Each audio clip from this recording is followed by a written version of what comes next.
सर्वेभ्यो नमः। भगवत गीता के तीसरे अध्याय की 5वीं कक्षा में सबका स्वागत है। पिछली कक्षा में हमने तीसरे अध्याय के 14वें और 15वें श्लोक को देखा था।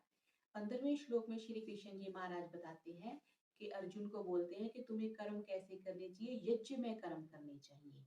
यज्ञ का उदाहरण देके उन्होंने कहा कि तुम्हें निष्काम कर्म करना चाहिए, क्योंकि यज्ञ उस समय बहुत ज्यादा प्रचलित थे और यज्ञ की भावना जो सबसे उत्तम निष्काम भावना है। हम किसी भी प्रकार से यज्ञ से उत्पन्न होने वाली सुगंधि को, अच्छी वायु को दुश्मनों के लिए जिनसे द्वेष करते हैं उनसे भी अलग नहीं कर सकते।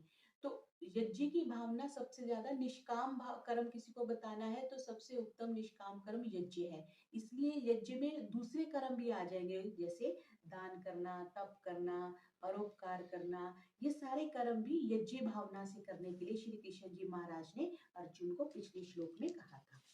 तो आज हम 16वें श्लोक से प्रारंभ कर रहे हैं। एवं परिवर्तितं चक्रम न अनुवर्तयति यः अघायुरिन्द्रियारामो मोघम पार्थ सजीवति। पार्थ नाम है अर्जुन का, पृथानंदन होने से उसका नाम पार्थ है।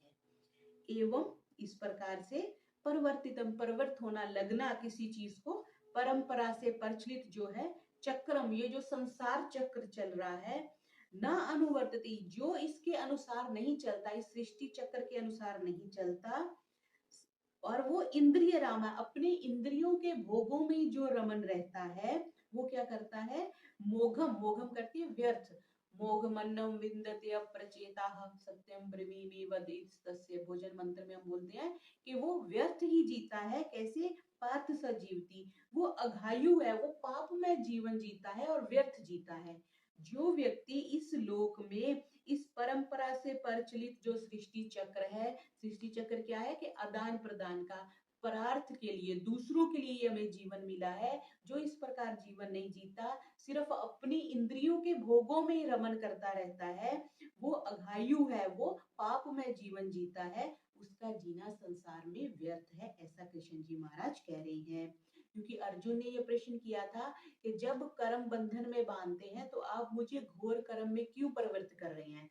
तो कृष्ण जी यहाँ पे कह रहे हैं कि ये तेरे लिए घोर कर्म नहीं है, ये तेरे लिए यज्ञ है, तेरा कर्तव्य है, और इसका पालन करना ही सृष्टि चक्र के अनुसार बरतना है, और इसका ना पालन करना ही सृष्टि चक्र के अनुसार ना चलना है, और जो ऐसे नहीं चलता वो पाप में जीवन जीता है। एवं परिवर्तितम चक्रम ना अनुवर्ती है, जैसे रथ का छोटा सा पहिया है, या उसका एक अंश भी टूट जाता है तो उसका पूरा बैलेंस बिगड़ जाता है, उस पर बैठे जो रथी हैं, जो दूसरे व्यक्ति हैं, उनको बाधा होती है, सारथी को धक्का लगता है। तो इस प्रकार जो ये सृष्टि चक्र चल रहा है, जो इसके अनुसार नहीं चलता, वो सृष्टि के संचालन में बाधा पहुंचाता है। क्योंकि हम भी तो इस पूरी समष्टि का ही एक अंग है ना। अगर कुछ भी हम गलत करते हैं तो उसका प्रभाव कितना गलत जाता है। हमें लगता है कि हमने छोटा सा, जैसे स्वच्छता अभियान को ही देख लीजिए, हम सड़क पे जा रहे हैं, हमने सड़क पे कोई गंदगी फेंक दी तो उसका कितना बड़ा इफेक्ट जाएगा। अब सड़क पे साफ करने के लिए एक हमें और सफाई कर्मचारी को लगाना पड़ेगा, उसका वेतन की व्यवस्था करनी पड़ेगी, कितनी सारी, एक हमारे छोटे से गलत कर्म से सारी व्यवस्था बदल जाती है। तो इसलिए कृष्ण जी महाराज कह रहे हैं कि ये तेरा यज्ञ कर्म है, युद्ध करना। अगर तुम युद्ध नहीं करोगे, या जो भी व्यक्ति अपने वर्ण आश्रम के अकॉर्डिंग अपने कर्तव्यों को पूरा नहीं करता, वो इस पूरे सृष्टि चक्र के बैलेंस को बिगाड़ देता है। और जैसे संसार और व्यक्ति जो दो वस्तु नहीं है, जैसे शरीर के अंगों के साथ और अंगों का शरीर के साथ घनिष्ठ संबंध है, वैसे ही व्यक्ति का संसार के साथ और संसार का व्यक्ति के साथ घनिष्ठ संबंध है। हम अपनी छोटी से छोटी और बड़ी से बड़ी आवश्यकता के लिए संसार पे डिपेंड करते हैं, चाहे वो भोजन है, चाहे वो कपड़ा है, चाहे वो घर है, चाहे वो साधन, अन्य साधन है।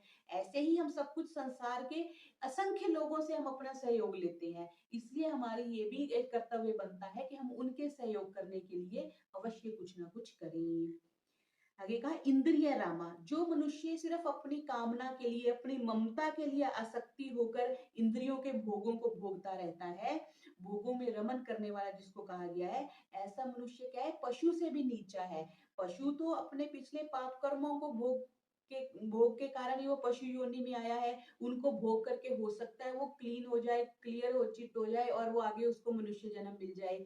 और मनुष्य के पास दोनों ऑप्शन है। पिछले कर्मों की वजह से तो उसको मनुष्य, पुण्य कर्मों की वजह से उसे मनुष्य जन्म मिला है। अगर वो पुण्य कर्मों से ऊपर निष्काम कर्म नहीं करता तो उसकी संभावना है कि वो नीचे भी जा सकता है। इसीलिए कहते हैं कि मनुष्य जन्म प्रथम जन्म भी हो सकता है और अंतिम जन्म भी हो सकता है। अंतिम जन्म कैसे, कि आप निष्काम कर्म करते हुए परमात्मा तत्व की प्राप्ति कर लो तो ये आपका अंतिम जन्म हो गया। प्रथम जन्म कैसे हो सकता है, कि आप अपने कर्मों को निष्कृष्ट बनाते जाओ धीरे धीरे और फिर आप पशु योनियों में चले जाओ और फिर वो जो हमारे योनियों के चक्र में पड़ सकते हो, संसार चक्र में पड़ सकते हो। इसलिए मनुष्य के पास दोनों ऑप्शन है, वो नीचे गिरना चाहे, अधो पतन भी हो सकता है उसका और ऊर्ध्व गति भी हो सकती है। तो इसलिए मनुष्यों को नया पाप ना करके निष्काम कर्म करने के लिए श्री कृष्ण जी महाराज कह रहे हैं। अघायु कहा कि जो मनुष्य सृष्टि चक्र के अनुसार नहीं चलता उसका जीवन पापमय है।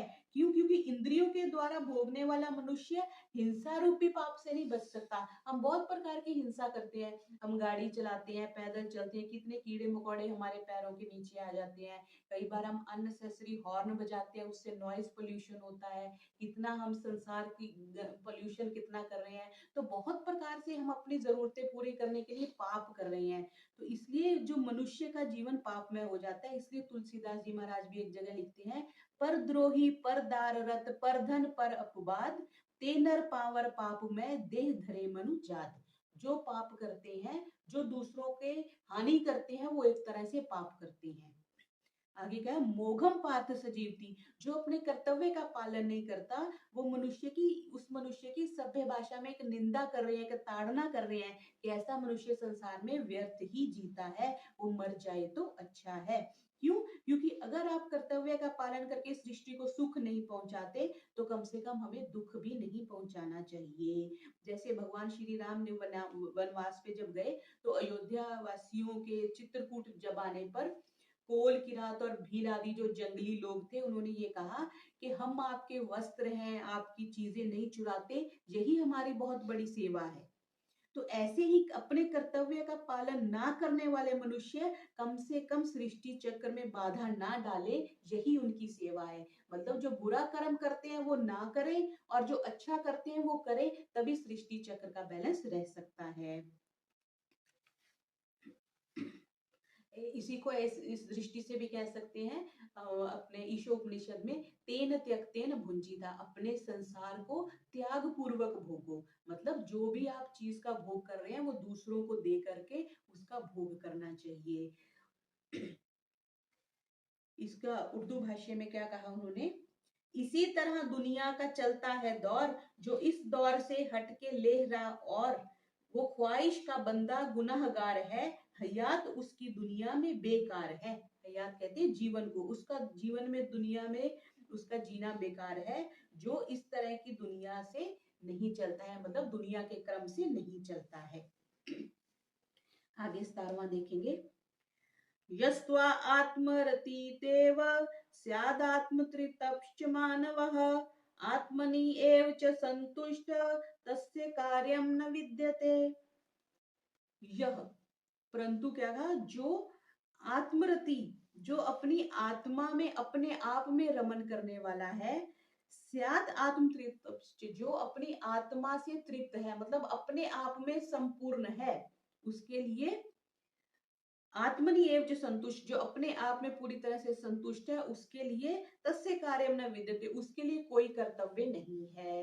ये उनके लिए है जिनकी समाधि लग चुकी है, जो आत्म ज्ञान से परिपूर्ण है, जिनकी संप्रज्ञात लग चुकी है, संप्रज्ञात लग चुकी है, वो उनके जो भी, उनको कोई कार्य बंधन नहीं है कि उनको दूसरों का कार्य करना है। हमें निष्काम कार्य क्यों करने हैं, कि हमें समाधि लग जाए, हम छत पे पहुंच जाए।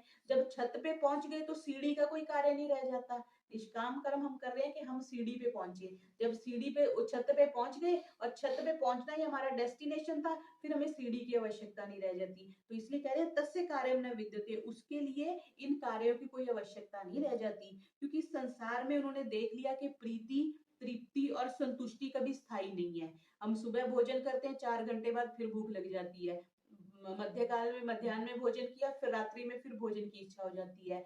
अगर इतनी ही तृप्ति होती हो तो एक बार भोजन करके हमारी तृप्ति हो जाए। किसी भी भोग को लेके, ना वस्त्रों को लेकर के, ना देखने को लेकर के, ना सुनने को लेकर के, किसी भी भोग से हमारी तृप्ति संसार में नहीं हो सकती। इसका किसको ज्ञान हो गया? उस आत्मज्ञानी को ज्ञान हो गया जो कि अपनी आत्मा में तृप्त है। क्यों? क्योंकि उसने देख लिया उसका स्वरूप सत्य है और न अभावो विद्यते सत्य। सत्य के अलावा सब जगह अभाव ही अभाव है। दुनिया में जितने भी सुख हमें मिल जाते हैं वो सब दुख मिश्रित हैं। जितने भी साधन हमें मिल रहे हैं वो हमें परेशान करने के लिए, दुख करने के लिए। सुख तो थोड़ा है, दुख ज्यादा है। जैसे बहुत अच्छी खीर बना ले, हम मेवा डाल ले, उसमें बहुत कुछ डाल ले, लेकिन कोई उसमें चुटकी भर भी जहर बना मिला दे तो वो सारी जहरीली हो जाएगी, हम उसको नहीं खाएंगे। ऐसे ही संसार है। हमें भासता अवश्य है कि इसमें मेवे पड़े हुए हैं, खीर है, बड़ी अच्छी है, लेकिन ये विष युक्त संसार है। तो इसलिए जो योगी है, जो आत्म तृप्त हो गया, उसने इस चीज को समझ लिया है और वो प्रीति, तृप्ति और संतुष्टि जो संसार से मिलती है उसमें उसने देख लिया ये विष मिश्रित है, उसको छोड़ करके वो आत्मस्थ हो गया है। ऐसा व्यक्ति जो है वो संसार में होकर के भी अपने स्वरूप में स्थित रहता है और वो अपने कर्तव्यों का, उसके जितने भी कर्तव्य होते हैं वो परमात्म तत्व की प्राप्ति के लिए होते हैं, इसलिए उसको कोई भी बाधा नहीं होती। तस्य कार्यम न विद्यते। मनुष्य के लिए जो भी कर्तव्य कर्मों का विधान किया गया है वो किस लिए है? कि परमात्म तत्व की प्राप्ति हो जाए। जब परमात्म तत्व की प्राप्ति हो ही गई तो उसको निचले स्तर के किसी भी कार्य करने की आवश्यकता नहीं है। क्यों? क्योंकि उसके लिए कुछ भी और जानना, कुछ भी और पाना शेष नहीं रह जाता। और जबकि दूसरे लोग हैं, सांसारिक लोग हैं, वो किसके लिए कर्म करते हैं? अपने शरीर के लिए, अपने मन के लिए, अपनी इंद्रियों के लिए, अपने परिवार के लिए, अपने बच्चों के लिए करते हैं। वो स्वार्थ से युक्त होकर करते हैं।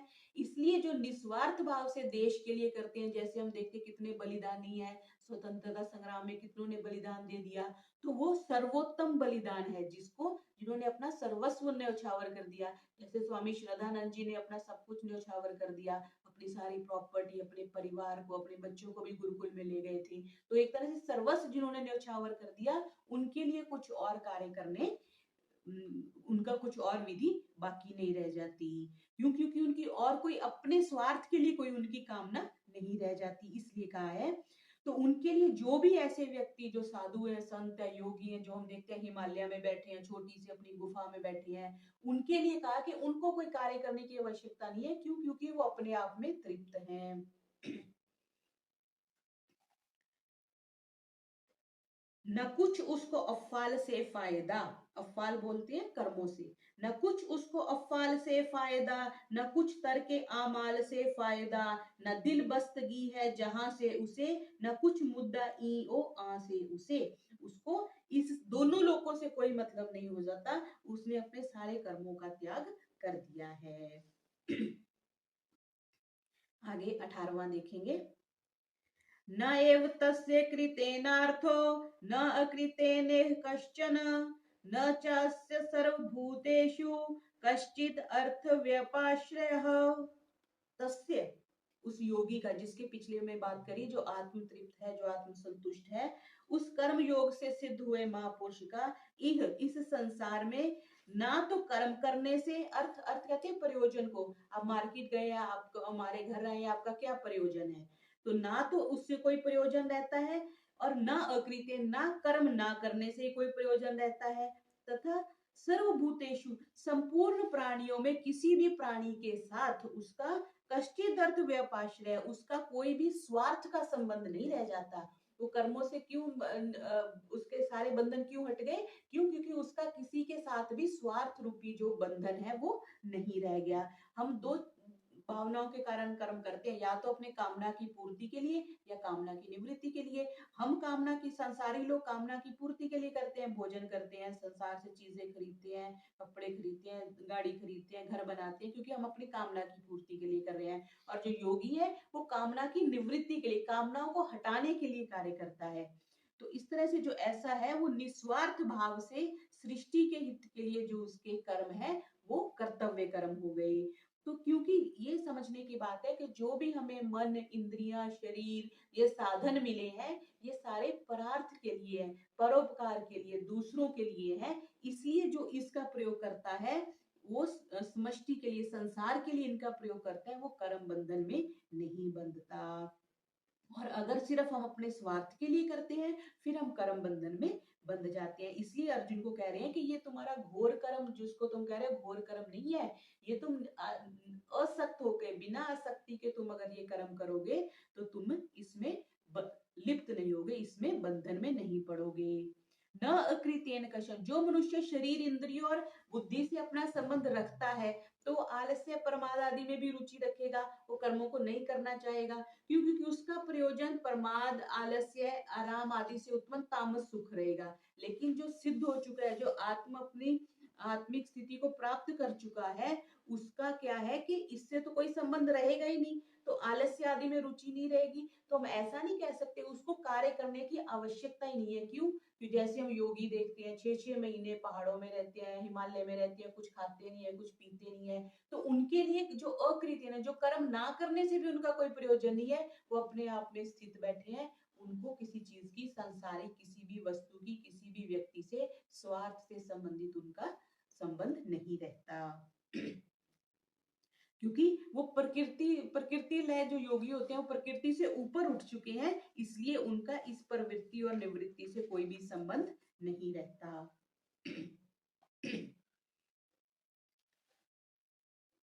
रहो इस लगाव, इसलिए तुम लगावट से दूर, बजा लाओ फर्ज अपने सब बिल जरूर, लगावट ना रखो अमल में पसंद, इसी से मिलेगा मकामे बुलंद। मुकामे बुलंद किससे मिलेगा?